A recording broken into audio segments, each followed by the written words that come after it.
क्या हुआ जब अपने भक्त को न्याय दिलवाने खुद हनुमान जी पुलिस थाने चले आए। फिर जो हुआ उसे देखकर पुलिस इंचार्ज भी हैरान हो गया। जय श्री राम दोस्तों, नमस्कार। हमारे YouTube चैनल में आप सभी का स्वागत है। दोस्तों, आज हम आपको हनुमान भक्त की एक ऐसी सच्ची घटना सुनाने जा रहे हैं जिसे सुनकर आपके होश उड़ जाएंगे और आपको भी विश्वास हो जाएगा कि वास्तव में हनुमान जी अपने भक्तों की सहायता के लिए किसी न किसी रूप में दौड़े चले आते हैं। दरअसल दोस्तों, हम बात कर रहे हैं महाराष्ट्र की रहने वाली दिव्या श्रीवास्तव की, जिन्होंने हमारे साथ हनुमान जी के चमत्कार की यह सच्ची घटना शेयर की है और बताया कि अगर उस दिन हनुमान जी का कोई चमत्कार नहीं होता तो शायद पता नहीं उनके साथ क्या होता। और आज हनुमान जी की कृपा से उनके परिवार के साथ वह बहुत खुश है। तो आइए जानते हैं आखिर दिव्या के साथ ऐसा क्या हुआ जो स्वयं हनुमान जी उनकी मदद करने के लिए दौड़े चले आए। इसीलिए तो कहते हैं, दुनिया रचने वाले को भगवान कहते हैं और संकट हरने वाले को हनुमान कहते हैं। और यह बात आज भी सच होती है कि जो व्यक्ति सच्ची श्रद्धा से भगवान को याद करता है तो अवश्य ही भगवान उसकी मदद करने के लिए किसी न किसी रूप में दौड़े चले आते हैं। दोस्तों, महाराष्ट्र की रहने वाली दिव्या श्रीवास्तव जी, जो महादेव के साथ साथ हनुमान जी की भी एक अनन्य भक्त थी। दिव्या जी का सीधापन और उनके प्रति हनुमान जी की भक्ति देखकर गांव के सभी लोग उनका बहुत सम्मान करते थे। दिव्या जी बताती हैं कि वो खाना भूल सकती थी पर हनुमान जी की पूजा करना नहीं भूलती। दिव्या के घर की स्थिति कुछ खास नहीं थी क्योंकि दिव्या के पापा, जो कि बहुत ही गर्म दिमाग के थे, वो दिव्या को बहुत परेशान करते थे। दिव्या के पापा गुस्से में आकर बेवजह उनके साथ मारपीट किया करते थे और दिन रात गाली गलौज किया करते थे। दिव्या की माताजी तो पहले ही उनके गुस्से का शिकार थी, वह भी दिव्या की मदद नहीं कर पाती थी। जैसे तैसे दिव्या के पिता ने दिव्या की शादी कर दी। जब दिव्या शादी के बाद अपने ससुराल आई तो उसके साथ यहाँ भी बहुत बुरे बर्ताव होने लगे। दिव्या जी बताती हैं कि उनके पति का संबंध कहीं बाहर था और वो रोज दिव्या के साथ मारपीट करता था। दिव्या ने सोचा आखिर कब तक वो अपने साथ होते हुए अत्याचार को बर्दाश्त करती रहेगी। दिव्या को अपने घर में ही कोई मदद नहीं कर पाता था। तभी दिव्या ने यह फैसला लिया कि अब वो ये बात अपने ससुराल वाले को बता देगी। जब दिव्या अपने साथ हो रहे इस अत्याचार के बारे में अपने ससुराल वालों को बताती है तो उल्टा उसके ससुराल वाले उसी को बुरा भला कहते हैं और उसे घर से बाहर कर देते हैं। दिव्या को कुछ समझ नहीं आ रहा था कि अब वो क्या करे। वो वापस अपने घर भी नहीं जा सकती थी क्योंकि वहां भी उसे निराशा ही मिलती।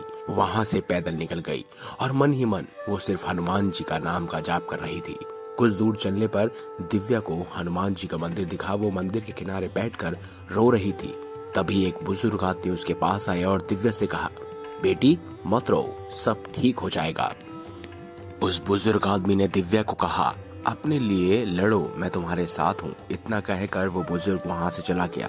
दिव्या ने फिर सोचा आखिर वो क्या करेगी, आगे कब तक ये सब सहती रहेगी। और ये सोच दिव्या पुलिस स्टेशन चली गई और वहां उसने आप बीती पुलिस वालों को सुनाई।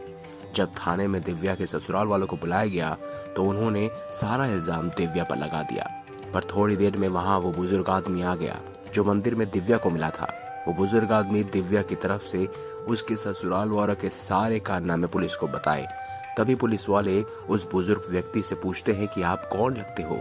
तो वह बुजुर्ग व्यक्ति बोलता है, मैं पास वाले हनुमान मंदिर में रहता हूँ, तो अक्सर दिव्या के साथ हो रहे अत्याचारों को देखता रहता हूँ। दरअसल वो बुजुर्ग आदमी उसके घर के आसपास रहने वाला है और दिव्या के साथ हो रहे अत्याचार के बारे में अच्छे से जानता है। पुलिस ने उस बुजुर्ग आदमी की बातों पर भरोसा किया और दिव्या के पक्ष में फैसला लिया। अब दिव्या की सारी परेशानी खत्म हो चुकी थी। दिव्या के ससुराल वाले दिव्या को अब परेशान नहीं करते थे और दिव्या जी बताती हैं कि उस बुजुर्ग आदमी को कभी उन्होंने अपने घर के आसपास नहीं देखा और ना ही पहले कभी मंदिर में देखा था और अचानक से वो मेरी मदद करने के लिए आ गए। दिव्या यह सोचकर हैरान हो गई कि वह आदमी अपने आज से पहले हनुमान मंदिर में नहीं देखा था। आखिर वो कौन थे और उनकी मदद के लिए पुलिस स्टेशन क्यों आए। दिव्या जी बताती हैं कि वो उस दिन स्वयं हनुमान जी थे जो उसकी मदद करने के लिए आए थे और साथ ही साथ ये भी बताती है कि वो बुजुर्ग आदमी स्वयं हनुमान जी के प्रतिरूप लग रहे थे क्योंकि उसके शरीर पर बहुत बाल थे, मानो जैसे वानर के रूप में एक बुजुर्ग व्यक्ति हो। दिव्या जी बताती हैं कि वो पुलिस थाने के बाद सीधे हनुमान मंदिर गई और वहां उसे जो देखा वो आज तक नहीं भुला पाई उसने देखा कि वही बुजुर्ग व्यक्ति लंगोट पहने हुए हनुमान मंदिर में भगवान राम की मूर्ति के सामने खड़ा है, मानो जैसे स्वयं हनुमान जी अपने प्रभु श्री राम के सामने खड़े होकर देखकर दिव्या जी बहुत हैरान हो गई और दिव्या की आंखों से आंसू निकलने लगे और कहने लगी कि हे प्रभु, आपकी लीला अपरंपार है। आप कभी भी अपने भक्त को कोई संकट नहीं होने देते। और ये सारी घटना दिव्या ने अपनी मम्मी को बताई तो उसकी मम्मी ने कहा, बेटी आप बहुत भाग्यवान हो जो स्वयं हनुमान जी ने आपको दर्शन दिए हैं। बुजुर्ग आदमी कोई और नहीं बल्कि स्वयं हनुमान जी थे जिन्होंने आपकी मदद की है। ऐसा सुनकर दिव्या को विश्वास हो गया और हनुमान जी के प्रति उनकी आस्था कई और अधिक बढ़ गई। दिव्या जी बताती हैं कि आज वो हनुमान जी की कृपा से, उनके आशीर्वाद से अपने ससुराल में बहुत खुश है और भगवान कब और कैसे और किस रूप में उनके पास आ जाए कोई नहीं जानता। इसीलिए उनके प्रति अपनी आस्था कभी कम नहीं करनी चाहिए। यदि दोस्तों आपके साथ भी कोई चमत्कार हुआ है तो हमें कमेंट बॉक्स में लिखकर जरूर बताएं। जय श्री राम।